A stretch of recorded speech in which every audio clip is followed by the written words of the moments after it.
Hello, everyone. I'm Kevin Cruz. Welcome back to Culture Code.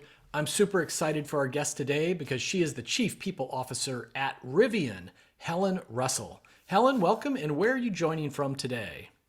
Hi, nice to meet you, Kevin. I am joining from Southern California today. What part of Southern California? I was born in Redondo Beach and I grew up in Orange County. Okay, so I am currently in Santa Barbara. So I guess some might even Oh, call that Central Coast as opposed to Southern, but I still think of it as pretty Southern. yeah, that's a beautiful part. Now, normally I'm from a place that is almost as beautiful, Philadelphia, Pennsylvania. Mhm. Which I do find some beauty and charm in Philadelphia. But I'm in San Jose for the next couple of weeks, so I'm in your state. We're practically neighbors. Yeah, and as you can see, my accent is very much that of a local, so I fit right in. People heard Valley Girl, I'm California Valley Girl sure. right there. I'm sure. So Rivian. Now, anyone who knows the automotive industry or EVs certainly knows Rivian. A lot of exciting stuff, but I'm not going to assume that for our audience. So tell us, what does your company do? Tell us a little bit about the company. Yeah, so we are definitely in the EV space. We have three products in market today. We have our commercial product, which right now we provide just to Amazon. So that's what we call our EDV. And that's our electric delivery vehicle. And you may see those out on the road, both here and in Europe, actually, with the Amazon drivers delivering that last mile through the electric truck. And then we also have two consumer vehicles. We have what we call our R1T, which is our truck, and our R1S, which is our SUV. And again, if you saw them from the front, you would think they were exactly the same vehicle. And it's only then when you're looking from the side that you see you're looking at one as a truck and one as an SUV. Yeah, and I encourage everybody to go on the Rivian website. I mean, if anyone is not familiar, these are beautiful vehicles, really beautiful. I love the SUV in particular, and I didn't realize you just taught me about the Amazon delivery vehicles. I think I probably see one of your vehicles every single day outside my Right. house at this Right. point. Yeah. And plus, you think from an emission standpoint, I mean, you and I drive to the office, park, and then drive home. The vehicles that are doing the last mile work, they're on the road 24/7, 365 days a year. So the impact we can have by having that commercial business is really, really significant. Yeah, that's huge. Now, you told us a little bit about the vehicles. How big is the organization? Where's your headquarters? Yeah, so we purposely don't have a headquarters. We have a distributed workforce. We have our plant, which is in Normal, Illinois. It was formerly the Mitsubishi plant, and we took that plant over and we electrified it. We have our technology, a lot of our software engineers, autonomy engineers in Palo Alto, so in Northern California. And then we have a lot of our creatives as well as our product development organization down in Irvine in Orange County. And then we also have an office in Detroit, Michigan, which is really where a lot of our roots were, the home of automotive, where we knew we could find real density of talent when the company was first set up. And then we have offices in the UK, we have offices in the Netherlands, in Germany, and recently opened in Serbia. So slowly becoming more of an international company. About how many employees at this point? We're at about 15,000 employees. Wow, I didn't realize you were that big. That Yeah. big. You have grown incredibly fast. Incredibly fast. I often quote the main period of growth. So we came into the year of COVID, so the beginning of 2020 with 1,000 employees. We ended 2020 with 3,500. We ended 2021 with 10,500, and we got up to 16,000 the middle of 2022. So we went from 1 to 16,000 in about 2 years and 8 months. So it was a wild ride for sure. So, in any organization, talking about culture and defining culture and sustaining culture can be tricky. But you are a brand new organization that every year has more new joiners than tenured folks. So, Yeah. tell us a little bit, what is your culture like these days? How would you describe it to me or another outsider? Yeah, I would describe our culture. I'll use several words. So humble, first principled, collaborative, humanistic, and I would also throw in chaotic. I think when you've had that level of growth, we are very iterative, very innovative. And so there's a level of sort of chaos and organized chaos that also underlies all of that. Yeah, great cultures are distinct, and I will tell you that I haven't heard anyone talk about their culture as chaotic before. So that is something very And it's distinct. not for everybody, right? There's something that can interviewing, you can almost put somebody off by talking about some of those elements. And I actually think the best cultures can put people off in as meaningful a way as they can attract, because then you know that you're really attracting the people that are going to thrive and survive in this environment. Yeah, 100%. It's about strong cultures will both be a magnet, but also repel those that aren't for it, Absolutely. and that's great for self selection. So, how do you, boy, what a challenge when you're growing this fast. You clearly have defined, like you know what kind of culture you want, you know what kind of people you want, the behaviors you want them to exhibit. So, how do you teach the new people what these are? How do you sustain it among your more tenured folks? Yeah, and that probably was the number one question I was asked by RJ during my interview process as to how do you make sure we do this? How do we maintain the essence of who we are as we grow? And so I think the first thing you do is you make sure that you are incredibly intentional with your hiring choices. I know that sounds really obvious, but every hire that you make needs to augment the culture, needs to be someone where the team is better because they're on it. So they are a we player, not a me player. The other thing is from an onboarding standpoint, make sure that you are weaving every aspect of your culture from day one. I go to the new hire onboarding and orientation every Monday, and I talk about culture. We also have RJ, our CEO, who comes to and meets with the new hires every month, and we call that session Zoom Out with RJ. He doesn't talk about product, he doesn't talk about strategy or objectives, he talks about culture. And so we are weaving this through everything. We have quarterly conversations that we call recharge. And we call them recharge because you're supposed to feel that after you've had it, recharged, not miserable or depressed, but recharged by that conversation. And those recharge conversations, Kevin, focus as much on the how, the elements of how you're living our culture, and where maybe areas where you can modify, as they focus on the what. And then the other thing is, from an all hands perspective, we have a bi-weekly all hands that RJ attends. And there isn't an all hands that's happened to this day, and I've been here coming up for 4 years, where elements of our culture are not woven through that bi-weekly all hands. And so it is through everything that we do. You see me scribbling so many notes. I'm often asked how often companies should do all hands meetings, how often companies should do employee voice surveys and things. And I always say there's not one right answer, but it's based on the speed of the Right. growth of the organization.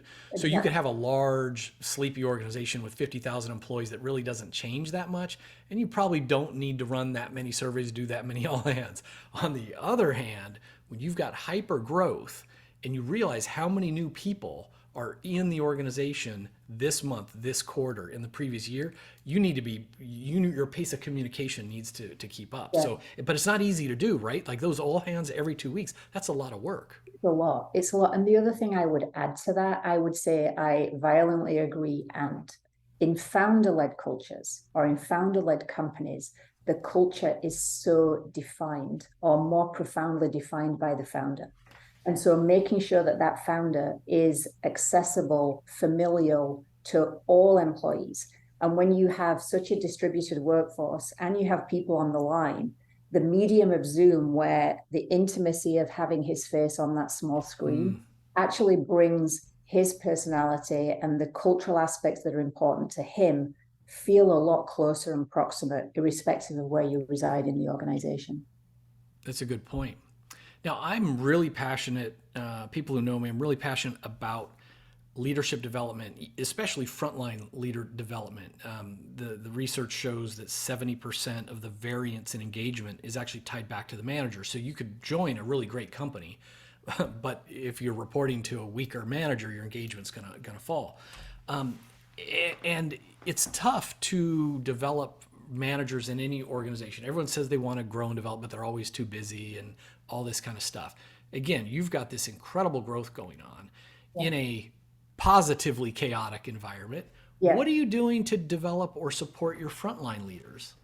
Yeah, I think so. I'll answer that in a few ways, Kevin. I think I could sit here and give you and a bog standard answer of what everybody else is doing in the manager training space, which is interesting but sort of uninteresting.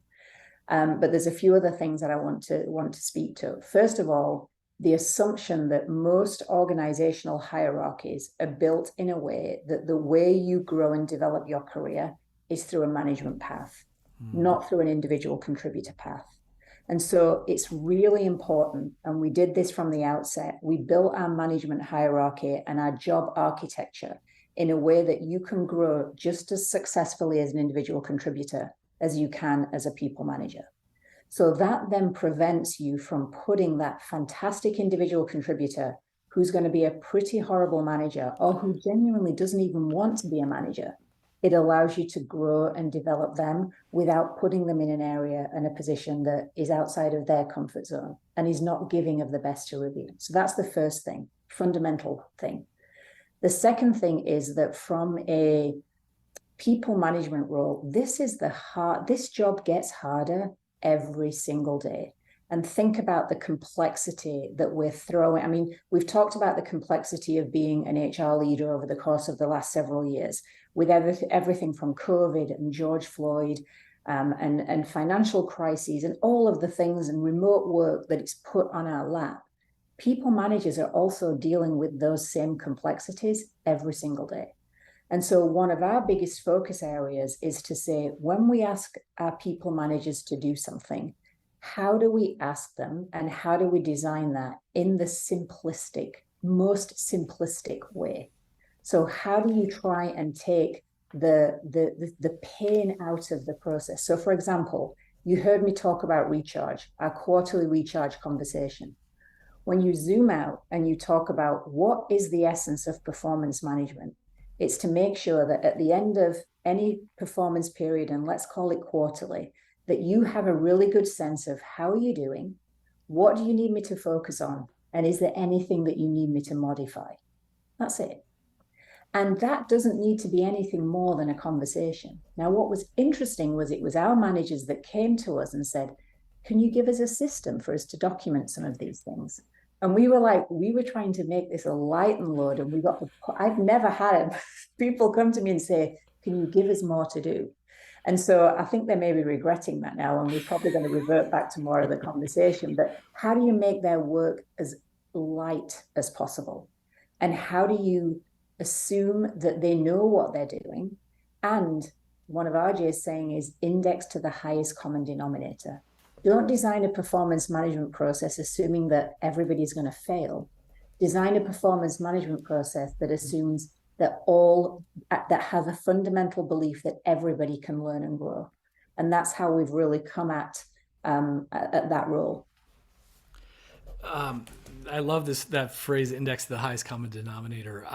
My last leadership book was called Great Leaders Have No Rules. It should have been called Great Leaders Make No Rules. And it was just this idea that organizations will often make rules because one knucklehead out of 100 did something wrong. So now we've got to, instead of addressing the individual or giving feedback, there's now a rule, a policy, a system, and they never work, and they bring the downside along with the upside. But anyway, so this idea of then keeping simple these conversations that include expectations, what do you want me to do, and feedback. And I can't tell you how, even today, I had interviews with chief people officers who talk about we're trying to drive a culture of feedback, or we're really trying to get people to give more feedback. And the idea that you're like saying, look, we're going to do these recharge meetings where it's baked in, like this is the cadence and you're going to get it. It would be pretty rare then, as long as these conversations are happening, for people to say, I don't get feedback from my manager. Well, you're getting it at least every quarter, right? Exactly. And we're not going to police that. What we do instead is we do our surveys quarterly and say, did it happen? We're going to trust you did it, but we're just going to trust and verify. Yeah. The other thing I will say is that I feel like I've spent 20 years figuring out how to make you manager better and more equipped at giving feedback. We've never focused on how to make you employee more equipped at receiving it. And I think in a world where we were all incredible at asking and receiving feedback, the notion of giving feedback would be very, very different. And you think about those conversations that you dread and those that you don't mind. The difference between a feedback conversation that you dread and you don't mind is how you anticipate your message will be received. It's not on your ability to do it, it's on how that message will be received. And so I think there's an unlock there somewhere. I don't have the answer, but we're trying to sort of figure out how do we get the unlock there. Well, I'm glad you're working on that answer. I mean, I have a physical response to what you just said, because so one of my greatest weaknesses when I was in my 20s as a manager, young and dumb, maybe even early 30s. So personality wise, on the big five factor, I'm very high in agreeableness. So hey, it's great. I get along with everybody. I keep the peace, all this kind of stuff. But it means I avoid conflict. So for years, I would withhold feedback. When you're highly agreeable, you withhold feedback. Oh, I don't want to hurt Helen's feelings. Oh, I don't want to cause a fight with Helen. Oh, it's going to be. And all this time, I wasn't protecting your feelings. I was protecting my feelings. Yes, And it was compassionate with yourself. Yeah. That's right. That's right. And then later I realized that, my team members they don't need another friend. They need someone who's going to make them better in their role so that they can move on to a bigger role. They need a coach. They are disengaged if I don't give them feedback. And all of a sudden I'm like, oh my gosh, I'm such a jerk. Like I've been withholding feedback and like stunting people. And they were like, how come Kevin doesn't tell me anything? Like Right, does he right. even care? And it like a light bulb went off. Now, doesn't mean I love giving feedback, right? But now that I understand it in the right context, and I've grown myself where I'm less triggered when I get feedback myself, and then it comes together. So there's a lot there to You unpack. are. But yeah, And again, knowing that more people than not struggle. In a world where I came to you and said, Kevin, if there was one thing I could have modified in the meeting yeah, we just had today, what would it have been? By God, is that an easier message to now deliver to me than right. having that build up and you talk to me at the end of the year? I mean, you're never going to refer back to that meeting again. Whereas if I was inviting it all of the time That's and right. using words like modify that don't feel bruising, then it makes that conversation so much easier. My gosh, we could go on for a long time. But let me elevate the feedback conversation to feedback like employee voice stuff. So, again, how critical is it when you're growing as fast as like things have to, I don't mean this in a negative way. If you're, but I've been part of fast growing organizations as well. If you're growing that fast, things are broken. Things are always broken. There's always things to do, right? Yep. So you have to be on top of what is working, how are people feeling, and where can we be doing better. So tell us about kind of your employee listening, Yeah, approach. absolutely. And a bit like your comment earlier, Kevin, the frequency of our surveys has run concurrent with the pace of growth. So if you wind the clock back 2 years ago, it was quarterly surveys.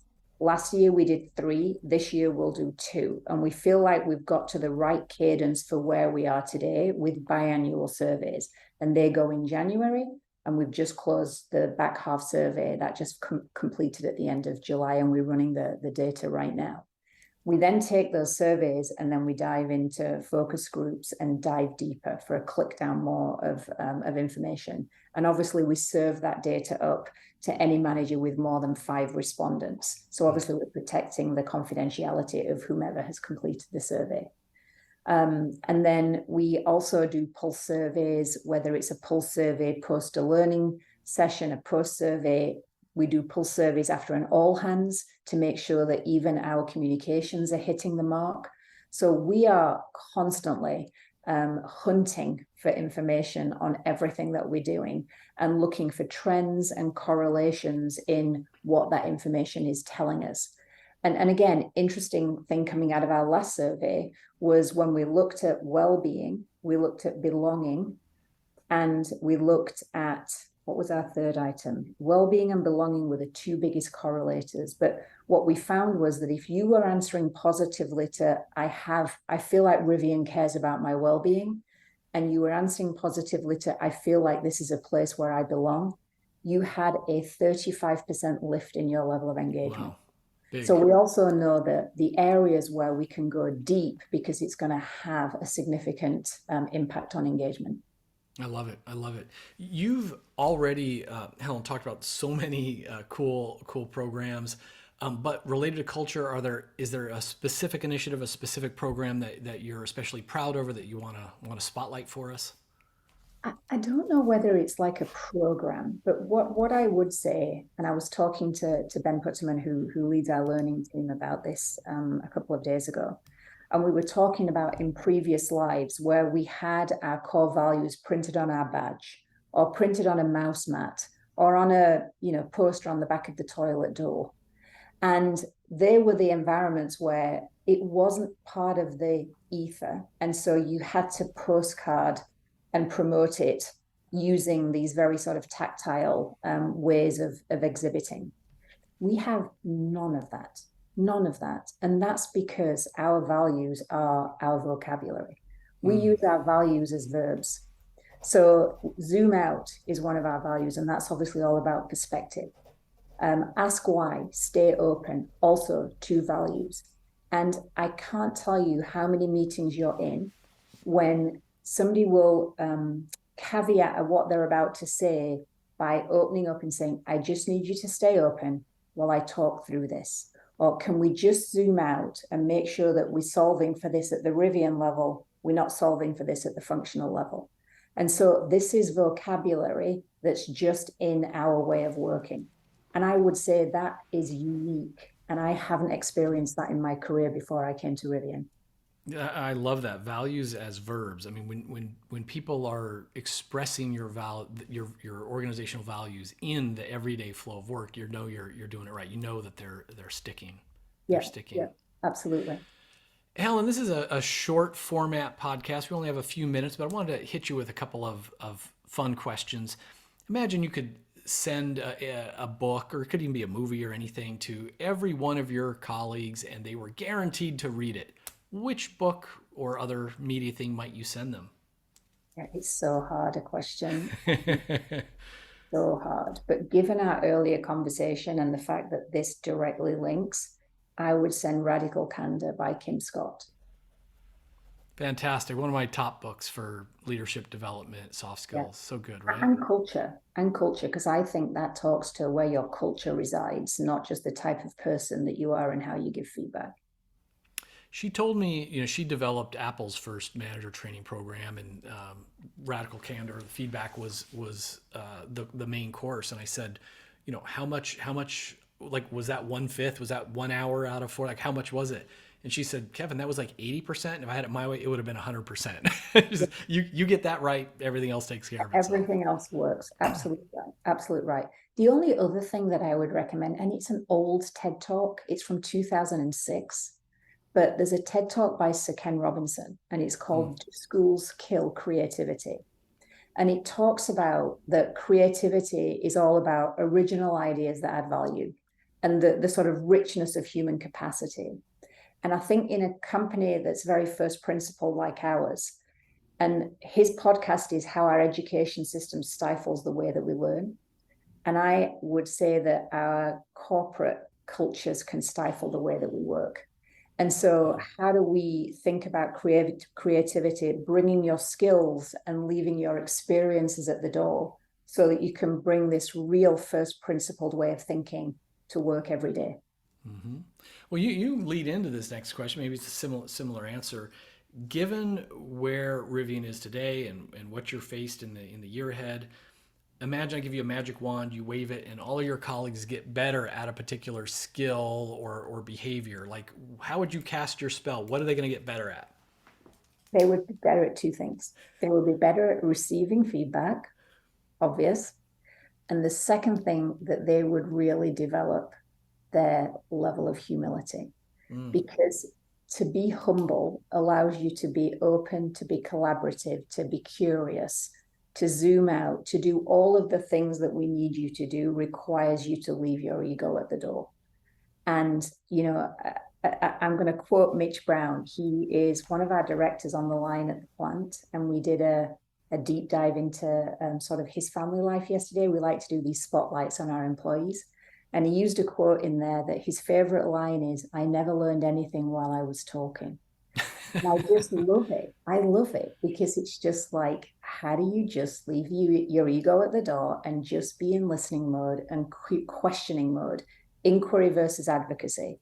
And that's something that I wish everybody was so much better at. Rivian has a lot of exciting things going on right now. Just had an investor update where all the news was positive and productivity and production is increasing, I should say. What's most exciting to you right now about the company? Yeah, I think the exciting thing is the things that we can't talk about, of course, which are the products that are coming down the line. And again, if you think of the products that we have on the road right now, and I mean our consumer products, they are absolutely stunning and beautiful, but they're also not affordable for all. Mm-hmm. And so what's coming down the pipe certainly allows us to broaden the ability for others to come into the brand and to experience our product. And so, you walk into our design studio right now and your chin is on the floor, looking at some of the things that are coming down the pipe. And so that's what I'm definitely most excited about right now. Is it still a secret as to when the rest of us are going to get a glimpse of that future? Yes, yes. Maybe sometime early next year-ish. Okay, So that's what we we're won't working hold you to towards. it. Yeah, yeah. Helen, congratulations on all the success and thanks for the impact the company is making and congrats on you. I mean, you've got as they say, a tiger by the tail and shaping the culture. It's got to be an incredible challenge, but it's such important work. So thank you for that work and thanks for coming on a Friday afternoon with some of your time to share your wisdom.